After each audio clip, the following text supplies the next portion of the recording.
people could fly. They say people could fly. Say that long ago in Africa, some people of the people knew magic, and they would walk up on the air like climbing up on a gate. And they flew like blackbirds over the fields, black shiny wings flapping against the blue up there. Then many of the people were captured for slavery. The ones that could fly shed their wings. They couldn't take their wings across the water on the slave ships. Too crowded, don't you know?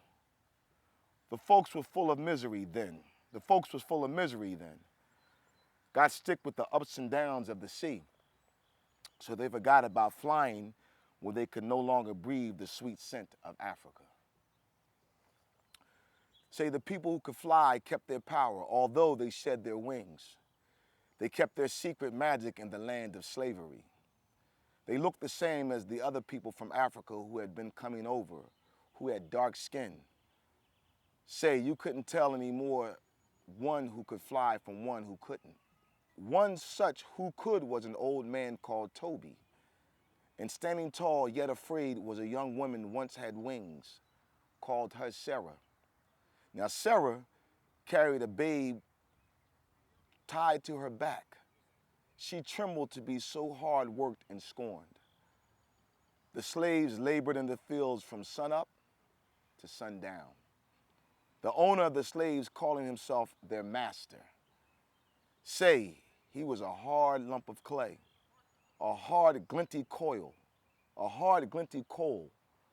hard rock pile wouldn't be moved. His overseer on horseback pointed out the slaves who were slowing down.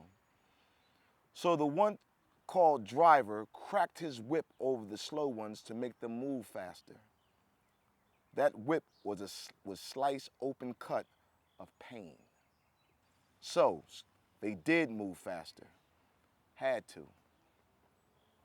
Sarah hoed and chopped the row as the babe on her back slept. Say the child grew hungry. That babe started up bawling too loud. Sarah couldn't stop to feed it, couldn't stop to soothe and quiet it down. She let it cry. She didn't want to. She had no heart to croon to it.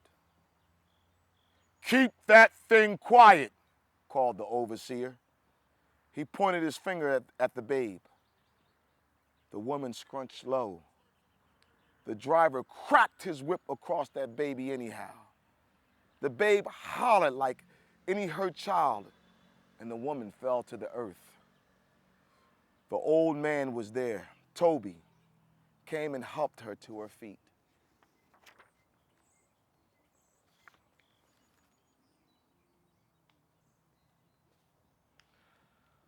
"I must go soon," she told him. "Soon," he said. Sarah couldn't stand straight up any longer. She was too weak. The sun burned her face. The babe cried and cried. "Pity me, oh pity me," say it sounded like. Sarah was so sad and starving, she sat down in the row. "Get up, you black cow," called the overseer. He pointed his hand, and the driver's whip snarled over Sarah's legs. Her sack dress tore into rags. Her legs bled onto the earth. She couldn't get up. Toby was there. There was no one to help her and the babe. "Now, before it's too late," panted Sarah. "Now, father." "Yes, daughter, the time has come," Toby answered. "Go as you know how to go." He raised his arms, holding them out to her. "Come, Yali, come, Baba Tumbe," and more magic words said so quickly they sounded like whispers and sighs. The young woman lifted one foot on the air, then the other. She flew clumsily at first, with the child now held tightly in her arms. Then she felt the magic, the African mystery. Say she rose just as free as a bird, as light as a feather. The overseer rode after her, hollering. Sarah flew over the fences. She flew over the woods. Tall trees could not snag her, nor could the overseer. She flew like an eagle now until she was gone from sight. No one dared speak about it, couldn't believe it. But it was because they that was there saw that it was.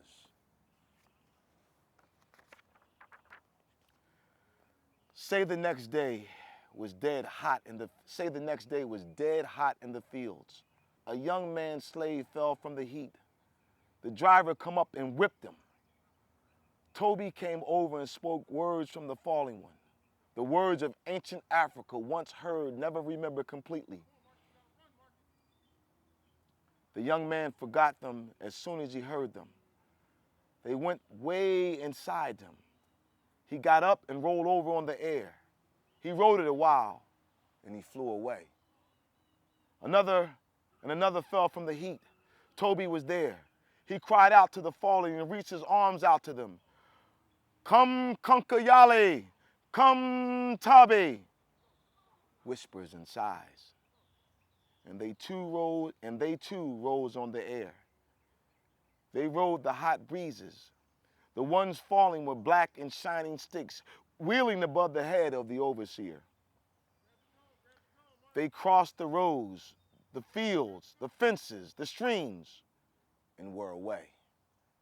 Seize the old man, cried the overseer. Seize the old man. I heard him say as the magic words, seize him. The one calling himself master come running.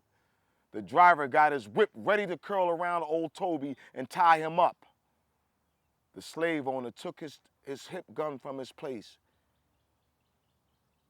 He meant to kill old black Toby, but Toby just laughed. Ha ha!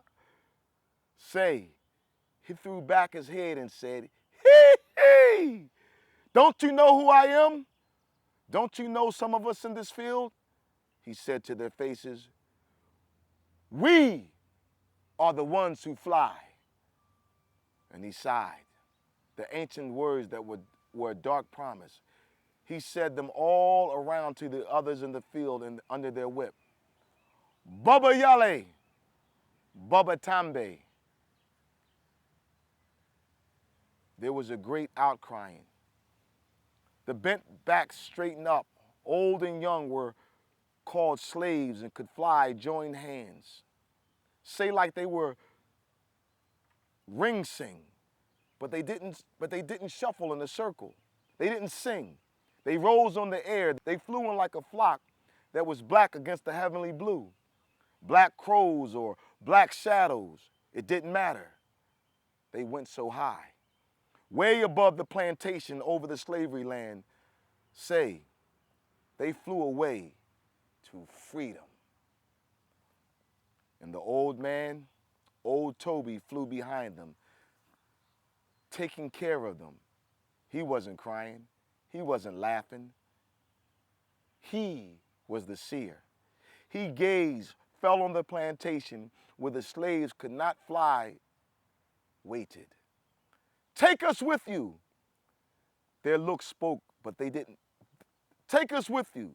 Their looks spoke it, but they were afraid to shout it. Toby couldn't take them with him, hadn't the time to teach them to fly.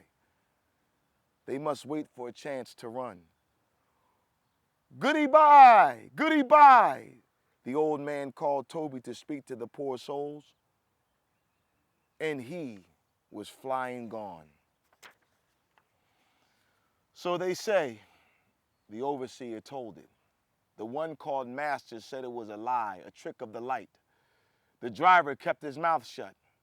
The slaves who could not fly told about the people who could fly to their children. When they were free, when they sat close before the fire in the free land, they told it. They did so love firelight and freedom and telling. They say that the children of the ones who could not fly told their children. And now me, I have told you. The People Could Fly is one of the most extraordinary moving tales in black folklore.